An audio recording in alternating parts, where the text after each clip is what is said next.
Hey everyone, it's Tim again here. And at Bible study, Wednesday night Bible study, we were talking about Moses. And something kind of dawned on me. You know how everyone knows the story. Moses saw an Egyptian beating a Hebrew slave and he killed Moses, and then he did not kill Moses. Moses killed the Egyptian. And then the next day he saw two Hebrews fighting and he breaks them up, and then one of them goes, "Oh, what are you going to do now? Kill me like you killed the Egyptian?"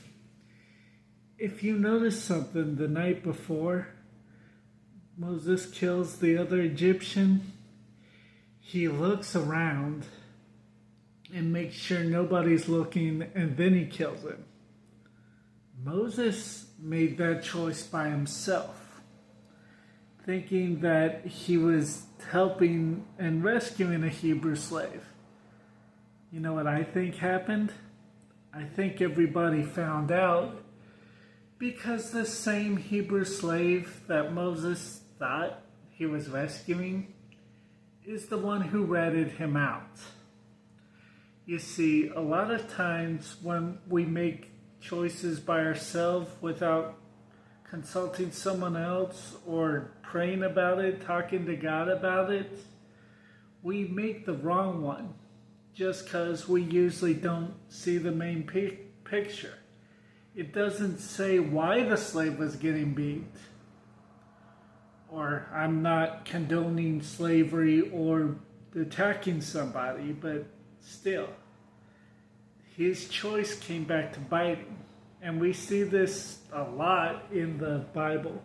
We see this with Joseph, who has a dream and immediately goes and tells his brothers and his father, instead of praying about it and asking God, and it gets him thrown into a pit. Joshua defeats Jericho and then immediately goes out and tries to take on a smaller country that he thinks he can beat on his own, and Israel gets their butt kicked. That's the main thing, though.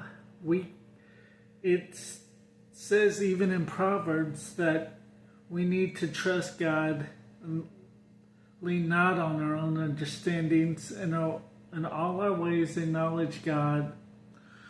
Wow. Okay, let's see. I'm going to try to quote this again because I know it by heart. There's no reason why I should mess it up like that, but trust in the Lord with all your heart and lean not into your own understanding. In all your ways acknowledge Him and He will direct your path. There we go.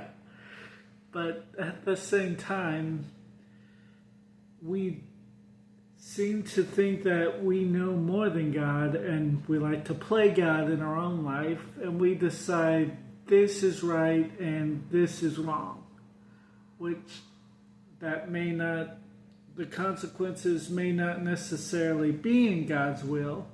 They may also, but a lot of times He allows us to face the consequences so He can teach us.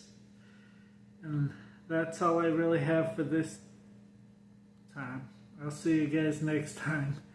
And sorry about the presentation, but see you later. Bye.